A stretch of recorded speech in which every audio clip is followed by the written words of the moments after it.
bigyan namin ng halaga ang mga butil na salita, namin po mapag-aaralan sa hapon ito.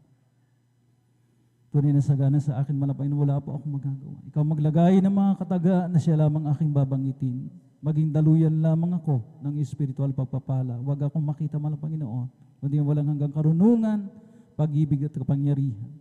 Panginoon Jesus, sa pangkalatang panalangin ng aming minamahal na Evangelista Weldy Estrada Almeda, kasama ng aming po mga minamahal na mga manggagawa, kasabay ng paghinang kapatawaran sa lahat ng aming mga pagsalangsang, ay aming sama-samang sinasaway, pinapalayas sa namang uri ng demonyong hadlang ng kaaway, demons of doubts, hindrances and beliefs cast out right now. In Jesus' name, amen and amen. Praise the Lord. Pakilakasan ng konti itong microphone. Purihin natin ang pinakamama na Panginoon. Hallelujah. At ang pinakamataas sa pagpupuri, pagluwalhati, pagdadakil at pagsamba ay nauukol lamang sa ating nag-iisa at pinakamama na Panginoon Kristo. Muli natin palakpakan ang ating pinakamama na Panginoon, mga minamahal. Lahat ay magsabi ng Praise the Lord! Praise the Lord! Ang dobling paggalang na may pagmamahala ay pong ipinapaabot sa man of God, sa huling propeta na ating pinakamama na Panginoon sa ating kapanahunan. Ating pong minamahal na Evangelista Weldy Estrada Almeda at patuloy po nating inaalala ang mga banal na turo, ang mga ligasiya na iniwanan ng ating pong minamahal na Assistant Pastor Lina C. Almeda, ating beloved Mama Dia. At nariyan ang kanila pong mga butihing mga anak na sila po ang katuwang ng ating pong beloved parents in the Lord na mga siwaan, mga minamahal or pamunuan ang ating pong banal na iglesia. At nariyan ang kanila pong mga itinilagang mga manggagawa sa pangasiwa ng ating beloved ordained preacher na kanyang minamahal na anak, the beloved Sister Vines, sa lahat ng kanilang co-pastoral workers, a blessed afternoon. Sa lahat ng ating mga beloved elders na kasama po natin sa ngayon, at sa inyo po aking po iniibig na mga kapatid sa mga Panginoon. At we're back, mga minamahal ko, sa ating pong regular live streaming via Facebook Live at sa ating YouTube channel. Kaya puri natin ang pinakamama ng Panginoon. Isa sa mga maagang pagpapala. Amen? Na talagang ginawad, ibinuhos ng mga Panginoon ng ating nakaraang 36-year church anniversary. Palakpakan po natin at ang pinakamamahal na Panginoon Kristo. At napakabilis ng tigatig ng orasan, mga minamahal ko, kaya tayo po'y mag-umpisa na. At ating pong tunghayan, ating pong magiging paksa ngayong pong hapon na ito. Lahat tayo magsabi ng Amen. Praise the Lord. Narito na pala sa left side. Nasanay tayo sa right side, mga minamahal. So, ito po ang ating pong magiging tema ngayong pong hapon na ito. Hope, patience, and faith. So, tatlong mahalagang elemento ng ating spiritual journey, ika nga. At sa hapong ito, mga minamahal, pag-aralan po natin ang pagkakaugnay ng tatlong ito. The interconnection among the three. Bakit nga ba, mga minamahal, hindi pwedeng mawala ang isa? Amen? Amen? Kaya, mga minamahal ko, hallelujah, makinig po ng mainam. Sa mga nakaraang pag-aaral, atin pong nalaman na erroneously, na i-consider po natin na yung timing ng mga Panginoon is too late. Talagang sinasabi natin na masyadong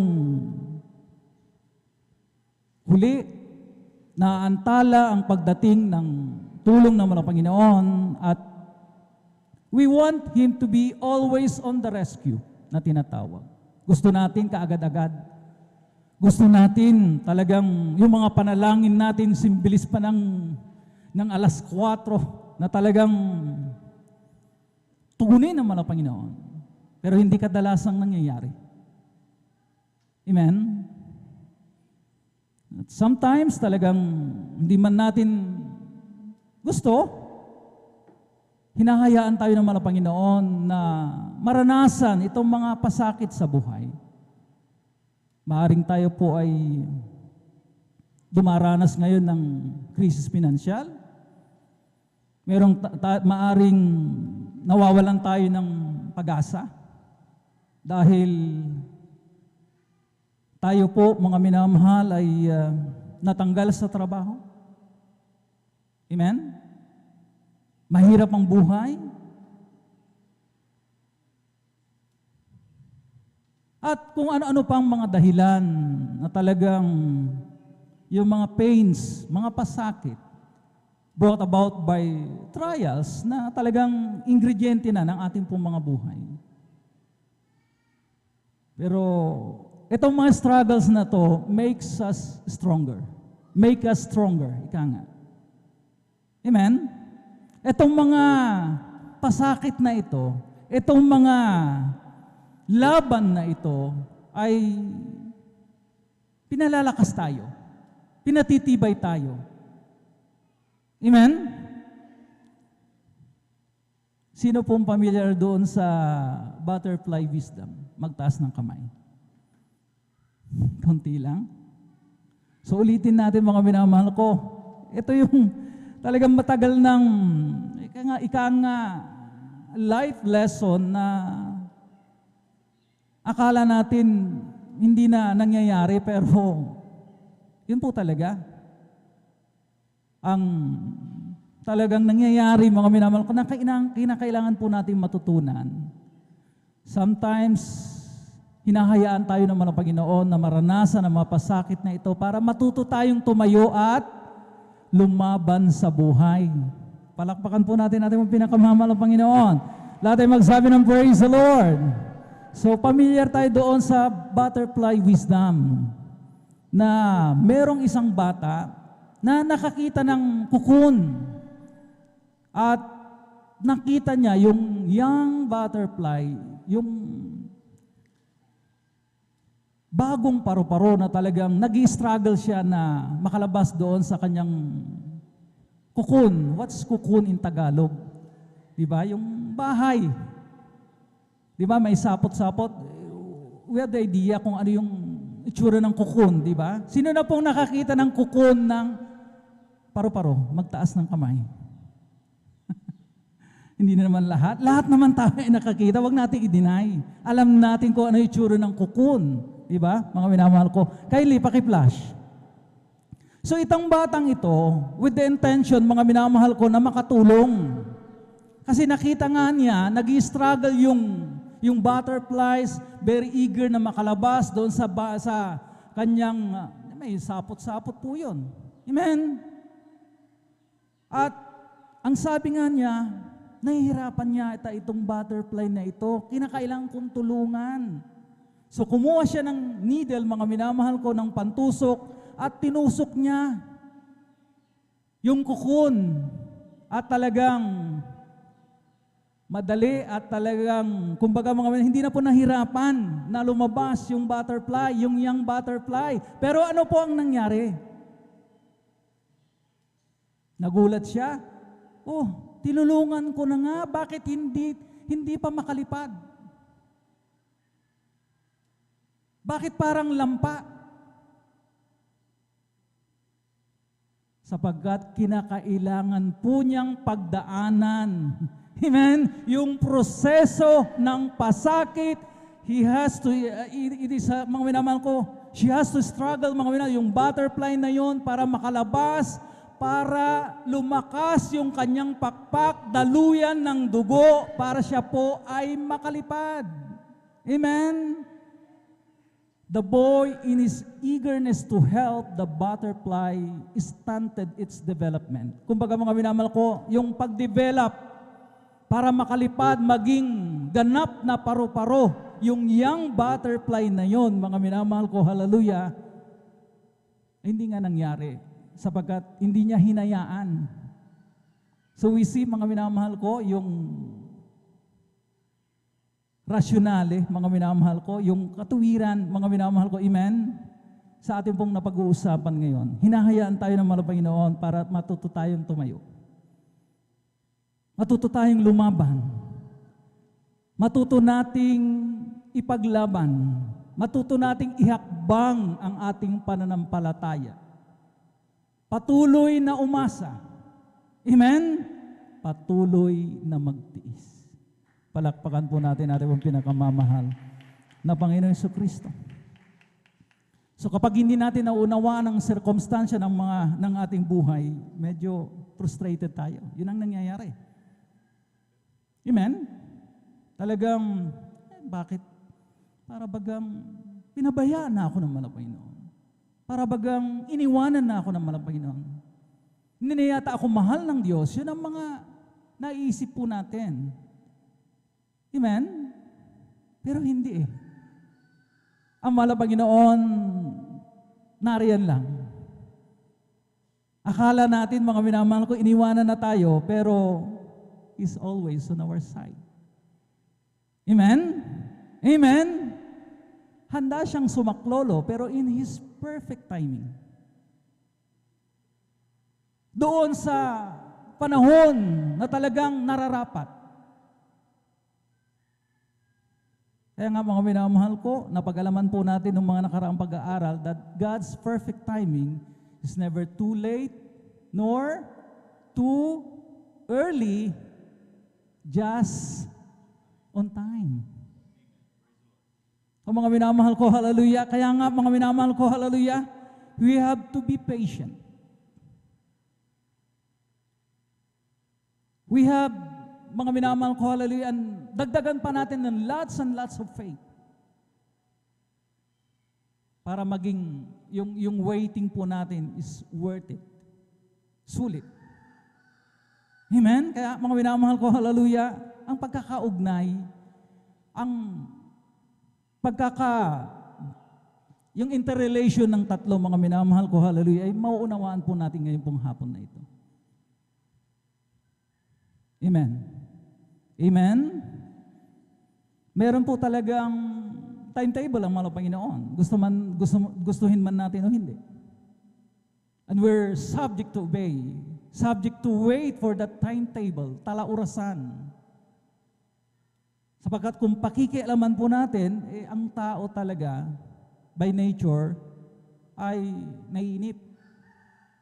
Ayaw nating magantay. We become so impatient. Sa pilahan na lang, makikita mo ng itsura ng mga nababanas na, pagod na sa kakapila. Ano itsura? Hindi na mai-drawing. Nakakunot ang noo. Init na init.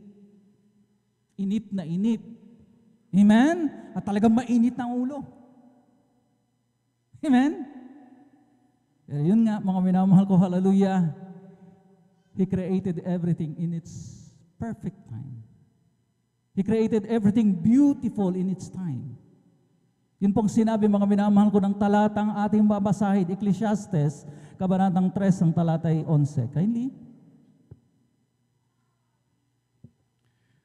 Amen. Praise the Lord. Dito po sa aklat ng Ecclesiastes, Kapitulo 3, ang bersikulo po ay 11. Ganito ang sinasabi, ginawa niya ang bawat bagay na maganda sa kapanahunan niyon.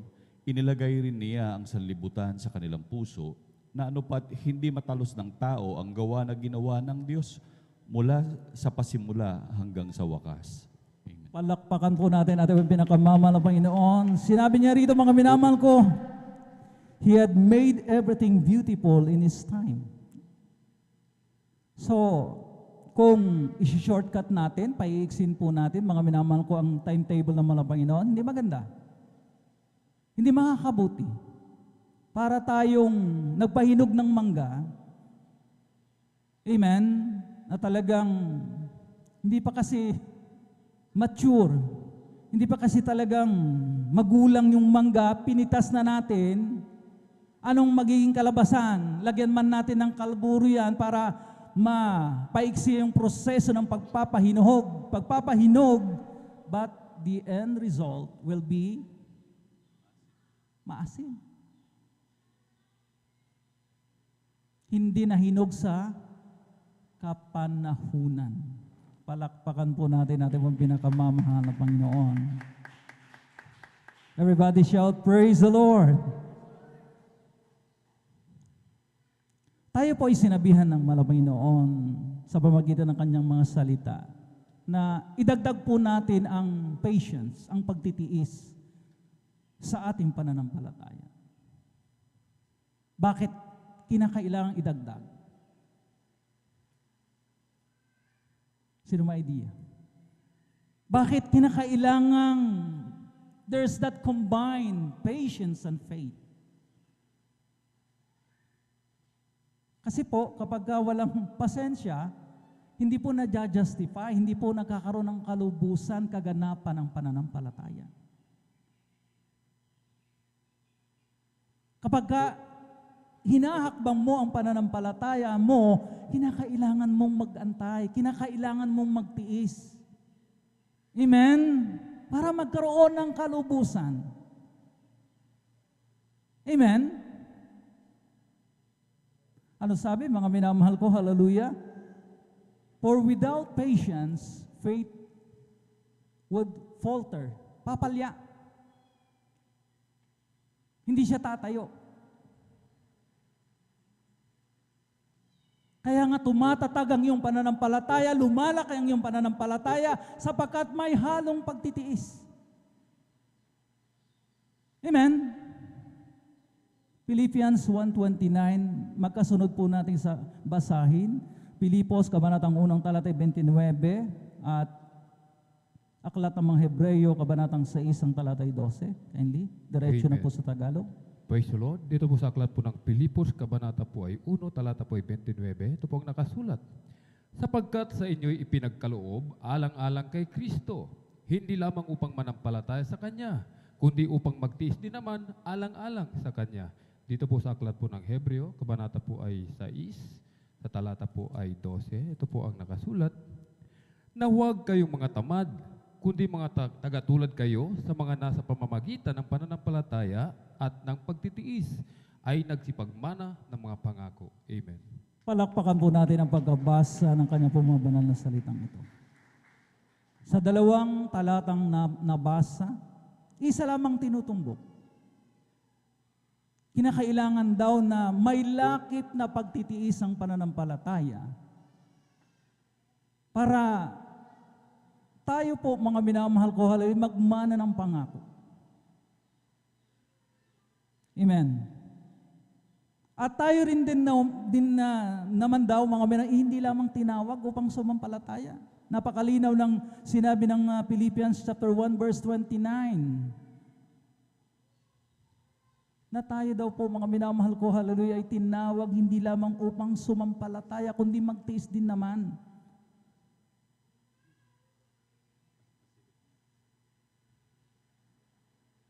Amen?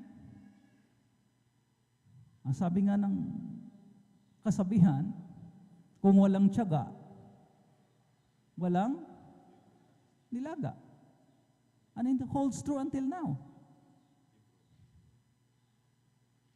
Sa ayaw magtiis, mga minamahal, puro na lamang comforts, mga minamahal ang gusto. Masasanay tayo sa comforts kapag nakaranas tayo ng discomfort, paano na? Bigla tayong aayaw. Bigla tayong susuko. Bigla tayong tatalikod. So magkaugnay, magkasama, hindi pwedeng hiwalayin. Panakpakan po natin ang pinakamamahal na Panginoon. Tayo rin naman ay sinabihan na huwag mapagod umasa. That we stay hopeful. Huwag mawalan, huwag mapagod umasa sa mahal na Panginoon sapagkat siya po ay tapat na nangako.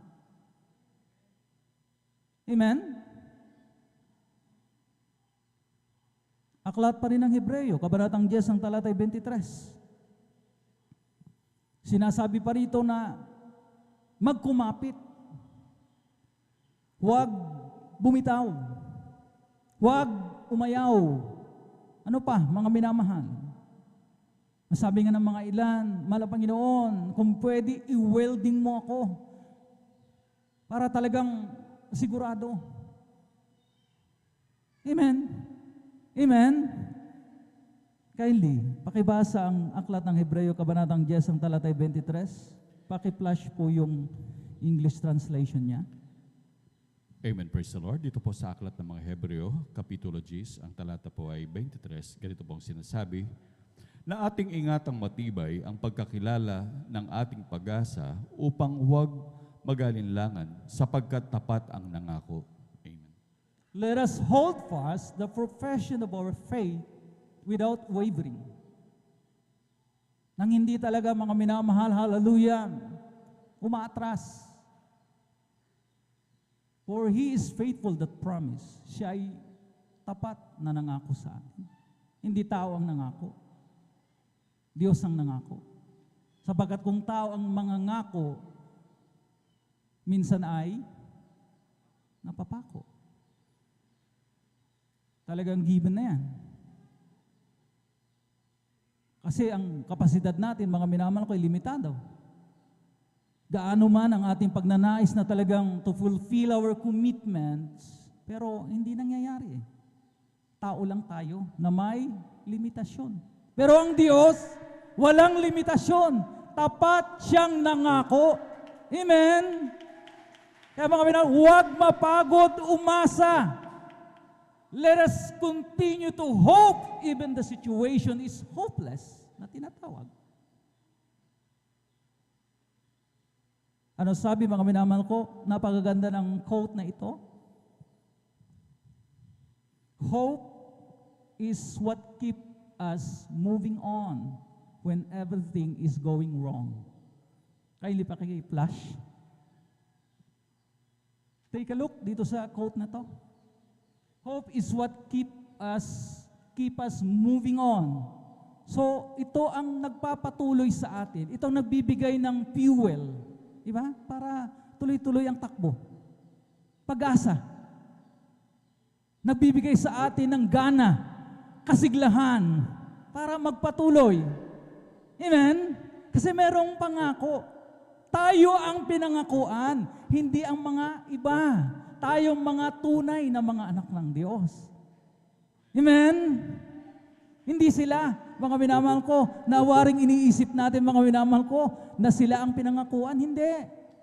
Bagaman tayo po'y nakakaranas ng kahirapan, pero that doesn't mean na hindi tayo ang pinangakuan.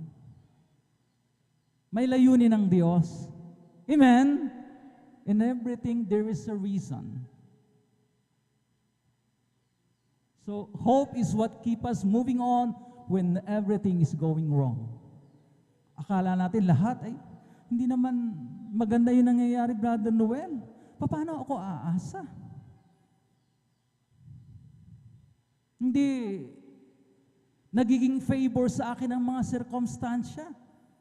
Lahat mali na. Walang nagiging tama. Pero perception mo lang yun. Pakiramdam mo lang yun, kapatid. Ang mahal na Panginoon ay gumagawa pa rin, mga minamahal ko. Amen? Sabagat ang nais niya, mga minamahal ko, matuto tayo. Amen? Na sa lahat, mga minamahal ko, ay maging mapasalamatin tayo in everything, give thanks. For this is the will of God in our lives. Palakpakan po natin ang pinakamamahal na Panginoon Jesucristo.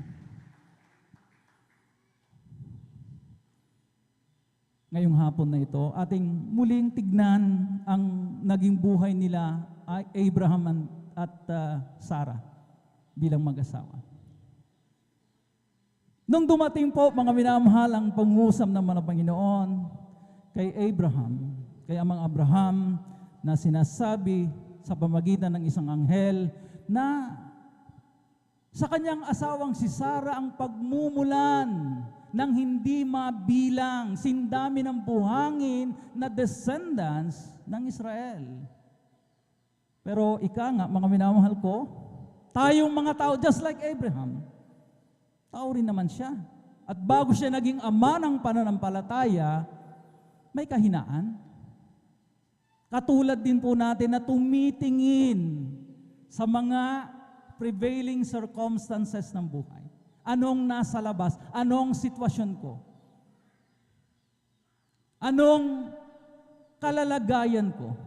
By that time, mga minamahal ko, na dumating yung pangungusap, si Sarah ay, ilan ang edad ni Sarah? Sino pong makapagsasabi? Ilan ang edad ni Sarah? 90 years old. Wala na pong 90 years old dito sa ating kupunan. Sapagkat kapag ka 90 years old, ay talagang, most often than not, kapag hindi talaga malusog, ay bedridden na. So 90 years old, mga minamahal ko, nilipasan na ng panahon. Ay imposible na talaga na magkaanak pa. Imagine, a 90-year-old na talagang mabubuntis. Sa kapanahunan natin ngayon, mga minamahal ko, tatawa talaga tayo. Amen? Kaya nga tumawa si Sarah, privately and secretly. Natawa siya sa kanyang sarili, pero hindi pa rin nakalusot sa pandinig ng mahal na Panginoon. Sapagkat ika nga, mga minamahal ko, nagbabase siya at ni Abraham sa prevailing circumstances. Ano ang kalalagayan nila? Na sinasabi ng Diyos na sa kanila magmumula ang hindi mabilang na angkan ng Israel. Basahin po natin, mga minamahal ko, hallelujah.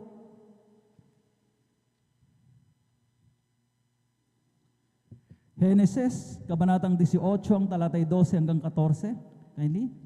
Amen. Praise the Lord. Dito po sa aklat po ng Genesis, Kapitulo 18, ang talata po ay 12 hanggang 14. Ganito pong sinasabi, at nagtawa si Sarah sa kanyang sarili na sinasabi, pagkatapos na ako'y tumanda, ay magtatamo ako ng kaligayahan at matanda na rin pati ng Panginoon ko. At sinabi ng Panginoon kay Abraham, bakit tumawa si Sarah na sinasabi, tunay kayang ako'y manganganak na matanda na ako? May anumang bagay kayang napakahirap sa Panginoon? Sa tadhanang panahon ay babalik ako sa iyo at sa taong darating at si Sarah ay manganganak ng isang lalaki. Yun po, mga minamahal, ang nangyari. Nagtawa si Sarah sa kanyang sarili. Dahil nga, imposible na siya pa, mga minamahal ko'y magkaanak at her age na 90 years old. So naroon ang pag-aalinlangan. Pero ang sabi nga, meron ba kayang tunay na mahirap sa mahal na Panginoon? Is there anything too hard for the Lord? Meron po ba na mahirap na bagay para sa mahal na Panginoon? Di ba wala? Kayang-kaya. Walang imposible sa Diyos sapagkat He's a sovereign God.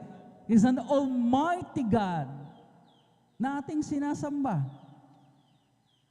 Wala siyang limitasyon, ika nga.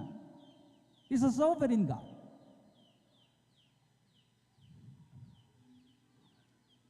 So sinasabi dito, hope against hope. Pag-asa laban sa pag-asa sapagkat ika nga, hopeless eh.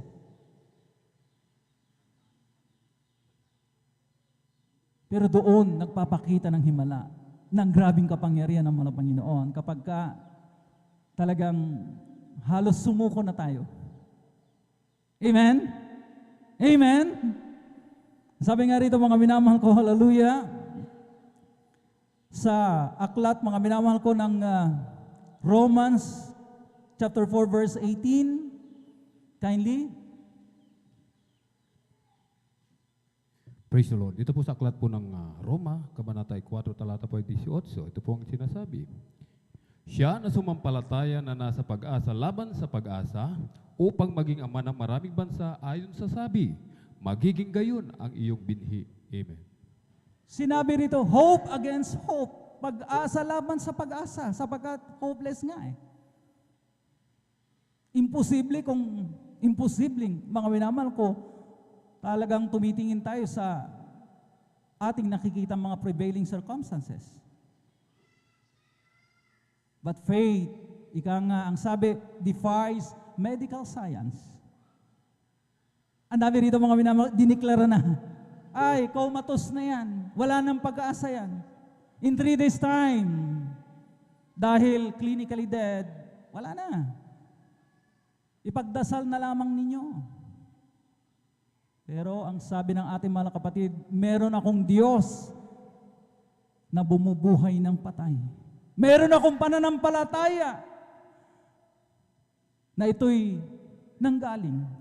Tinuruan ako ng mga men of God na sumampalataya sa mahal na Panginoon, umasa sa Kanya at siya'y magpapakita ng himala. Yung dating comatose na kanyang nanay, mga minamahal ko, hallelujah, sa pagkalatang panalangin ng man of God, sa pagpupuri lamang at pananalangin, mga minamahal ko, biglang nagkaroon ng malay. Yung blood clot sa kanyang brain, kagyat na nawala. Ang dami mga patotoo, mga minamahal. Nawari na bagang imposible na. Ang ating mahal na kapatid, nakakitaan man ng ilang inches na blood clot sa kanyang utak. At ang sabi nga ng doktor, kapag uupirahan at tatanggalin yung blood clot, yung namuong dugo doon sa kanyang utak, magiging lantang gulay na lamang siya. Pero nakita ko, mismong nasaksihan ng inyong abang lingkod nung siya po'y ilapit doon, mga minamahal ko, sa tent ang ating beloved pastor, Evangelist Wildy Estrada Almeda, nung pinatungan ng kamay na anupat ang kapangyarihan ng Diyos ay kumilos, sapagkat naramdaman naming lahat ang grabing enerhiya na lumabas, mga minamahal ko, habang pinapatungan ng ating beloved Adrian Sarmiento that time. Hope against hope. Nakita ko, bago patungan ng kamay ang ating mga kapatid, wala na. Hindi na po maidrawing yung kanyang mukha at talagang sumasandal na lamang siya sa unan para maibsan yung pananakit. Talagang hindi na, wala nang, kumbaga mga minamahal ko, puwang. Talagang tuloy-tuloy yung kanyang pananakit ng ulo. Pero nung mapatungan ng kamay ng tao ng Diyos, na ano pat mga minamahal ko, yung blood clot ay nawala at hindi na kailangang operahan pa. Amen? At ngayon, napapakinabangan na ng husto ng kanyang pamilya. Amen? Purihin natin ang pinakamamahal ng Panginoon. Hope against hope. Pag-asa laban sa pag-asa. Pero nanatili ang pananampalataya. At yun ang difference, mga minamahal ko, na meron tayo. Kung ating ihakbang talaga 100% ang ating faith. Without wavering. Ang sabi nga, mga minamahal ko, nang walang atrasan. Nang walang sukuan.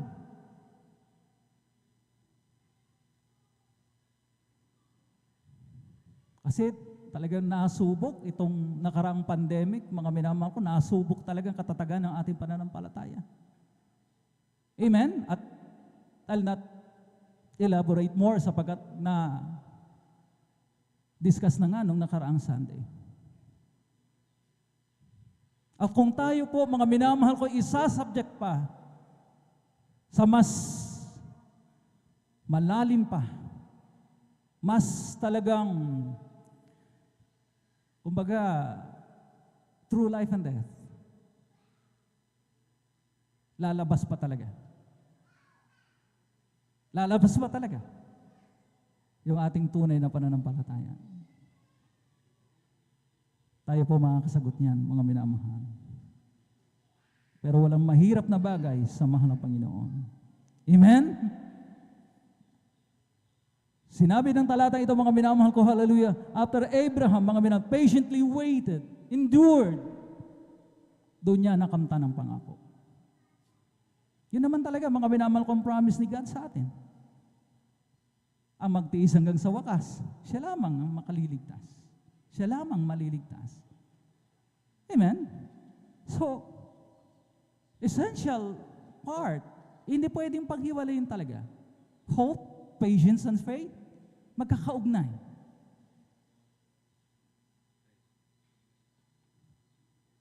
Romans chapter 4 verse 16, malapit na po tayo magtapos, mga minamahal ko. O, dito muna tayo sa aklat ng Hebreo, kabanatang 6, talatay 15. Sunod po natin ang aklat ng mga taga-Roma, kabanatang 4, ang talatay 6. 16, amen.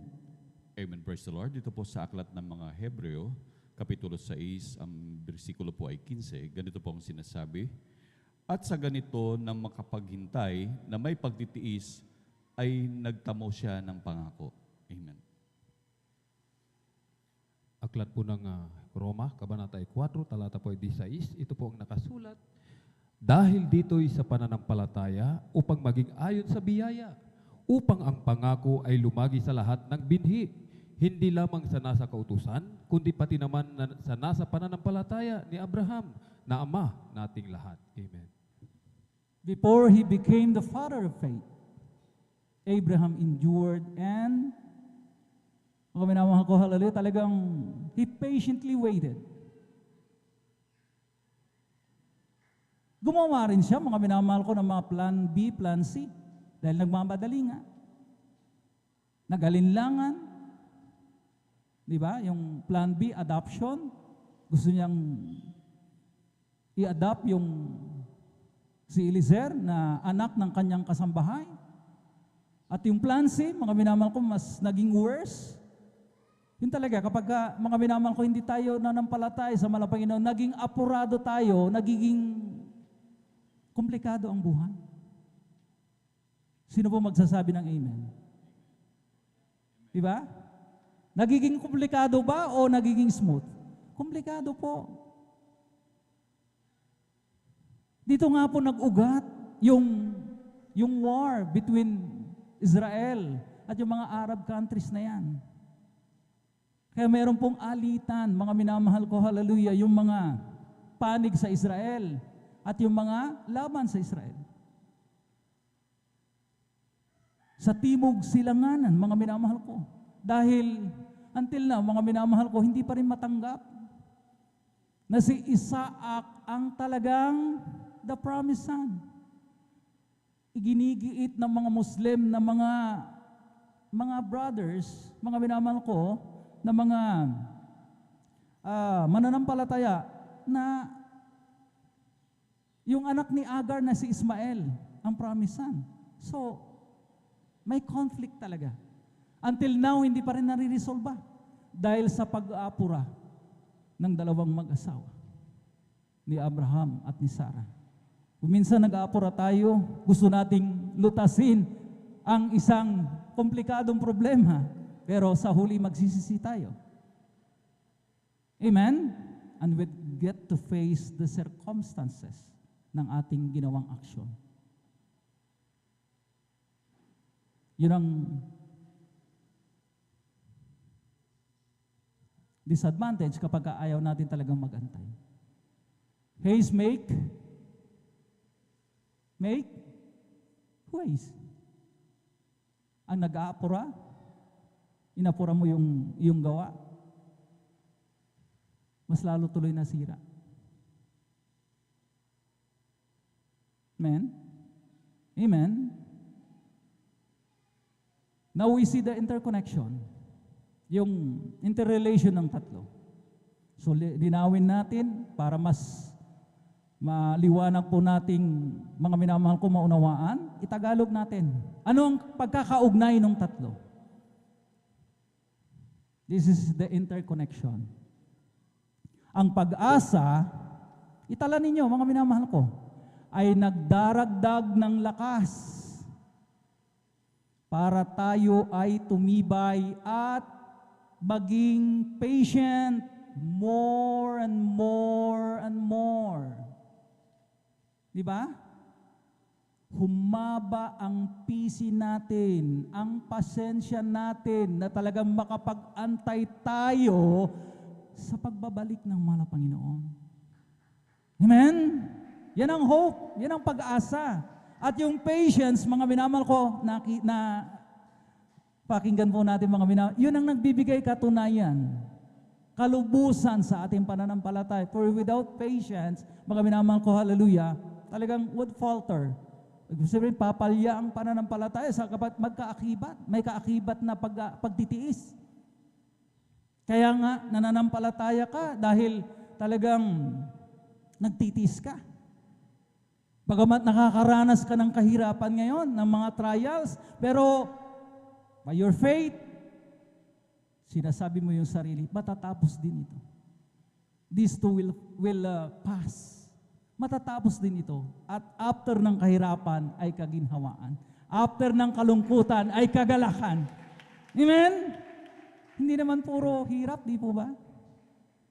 Hindi naman puro trials. Na talagang tayo po, mga minamahal ko, talagang malugmok na. Itinatayo tayo ng Panginoon. Di ba? Na kapag ka, mga minamahal, tayo po, mga minamahal ko, nalulugmok, here comes the Lord to the rescue. Itinatayo tayo. Na magpatuloy ka lang, ibinabangon tayo. Nakaranas man tayo, mga minamahal ko, ng loss, ng pagkawala. Pasasaan ba? Papalitan ng Panginoon ng more, higit at higit pa. Ng mas maganda pa. Kapag nagsasarado ng pintuan ng Panginoon, nagbubukas siya ng maraming bintana. Yan ang maging panuntunan natin sa buhay. Amen? So yun ang pagkakaugnay. Magkaroon ng hope, ng pag-asa, ng pagtitiis, at ng pananampalataya. Para we keep on serving, makapagpatuloy tayo sa ating spiritual journey. Tayo po mga lahat ng mga minamahal ko, tumayo. Tayo umawit sa ating pinakamamahal po yun. Huwag kang bibitaw. Napaka talagang heart-piercing itong mga lyrics ng awiting ito. Pero totoo. Sinabi ito mismo ng mga Panginoon kay Prophet Elijah.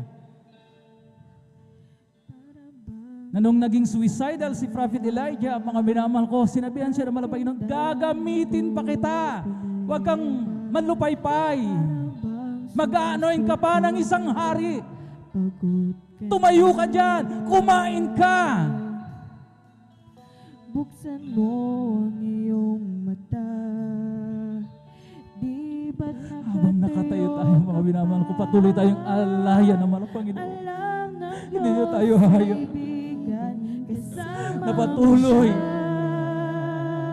at tuluyang malugmok. Huwag kang bibigyan, ayaw magsasawa.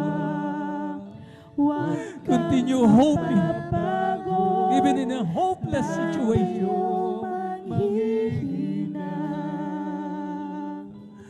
Even when everything is going wrong, hindi mo nakikita ng sitwasyon ay gumaganda, pero you keep on hoping. You patiently wait. You keep your faith. Sa maganda ng sinabi, ng banal na kasulatan, mapapagod, lalayong manghihina. Huwag mawawalan ng pag-asa, darating din ang umaga. Kasama mo siya. pay attention sa lyrics ng awit ito.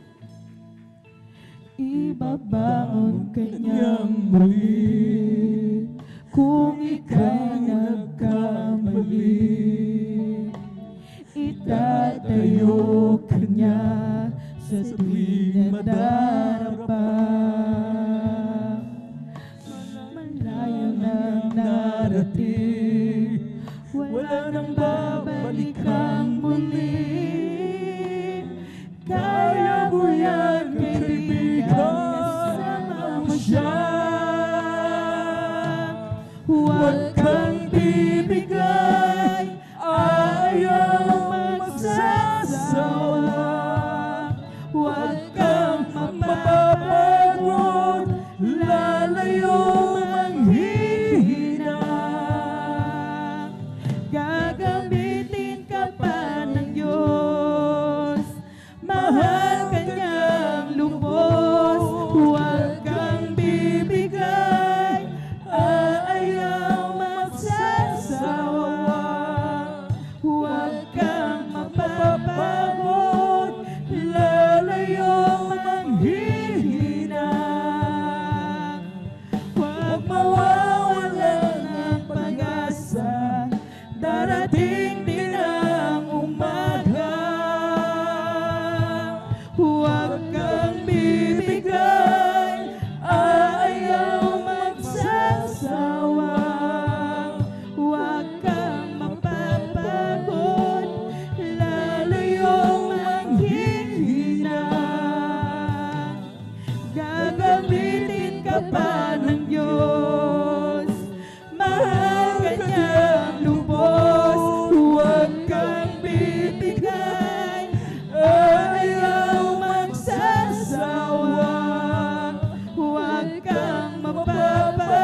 Napakalinaw ng liriko ng awiting ito.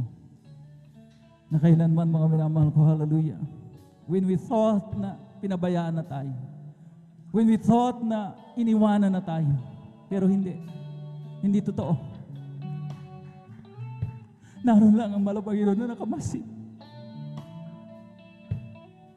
He will come to the rescue. Na kapag hindi mo na kaya, doon kikilos ang malapaginoon. Hallelujah, hallelujah. So magkakaunay. Pag-asa, pagtitiis, at pananampalataya. Walang hindi importante. 3 important elements of our spiritual journey. Na kung ating naunawaan ng gusto, amen? Tayo po magbibinipisyo, mga minamahal ko, hallelujah. Purihin natin ang pinakamamalo ko. Tayo po mga minamahal ko, sama-samang dumalan. Panalangin po natin ang kapakanan ng ating po banal na iglesia. Huwag maghimagot. Manghimagot. Dumalang. Intercessory prayer po natin para sa ating po minamahal na Evangelista Willister Dalmeda. Kasama ng ating po mga minamahal na mamanggagaw. Sabi nga, magpanalaginan sa isa't isa. Kung dito ipinapanalangin tayong nasa labas, we're also duty-bound sa ating po mga prayers, sa ating po mga sarili-sariling tahanan. Panalangin din natin sila. Para talagang magkaroon po ng malasakitan sa bawat isa. Pray for one another. Yan sinasabi ng banal na kasulat. Tayo man natin dumalangin, nakilang Diyos sa babala. Wala kaming inuuna mo ng Panginoon, kundi ang kalusugan, kapakanan, ang mabang buhay ng ating minamahal Evangelista Willister Dalmeda sa po ng kanyang mga mahal sa buhay. To their beloved children, kasama ng aming po mga minamahal na mamanggagawa. Hallelujah, patuloy mo sila. Panghalagaan mo na Panginoon. Itaguyod, kaligay, lingapin mo na Panginoon. In Jesus' name we pray. Amen and amen. Hallelujah, hallelujah. For our personal intentions, patong po natin ating mga kaliwang kamay sa parte ng ating mga karamdaman. Habang ating po mga kanang kamay, hallelujah, nakapatong po sa ating mga ulo na. Pinansyal na mapangangailangan. Manatili na kataas ang ating mga dalawang kamay. Isipin po natin na ating minamahal na Evangelista Willister Dalmeda naglehens po sa atin. Let us pray once more from the bottom of our hearts. Dakila Diyos sa babada, sa iyong makapangyarihang pangalang Jesus, ay aming sama-sabang pinapalayas, sinasaway ang mga uri ng demonyong mga karamdaman, mga kahirapan sa ating mga buhay. Malapaginoon, hallelujah! Demons of, hallelujah, sicknesses and diseases, leukemia, TB, diabetes, skin diseases, prostate cancer, financial problems, hallelujah, poverty cast out in the mighty name of Jesus. Amen and amen, hallelujah. Vices began in Jesus' name. Praise the Lord, hallelujah, hallelujah. Buong lakas, mga minamahal ko na lumukso 3 times. Sabay-sabay po tayo mga minamahal, hallelujah. Heavenly language ng mga anak ng Diyos. Hallelujah, praise the Lord. 3 times, sabay-sabay po tayo. Hallelujah, praise the Lord. Hallelujah, praise the Lord. Hallelujah, praise the mighty name of Jesus. At tayo po mga minamahal, kadara ko sa ating mga halagang announcements. Amen. Narito po ating mga beloved elder, ating beloved brother Dayo Rodriguez. Praise the Lord.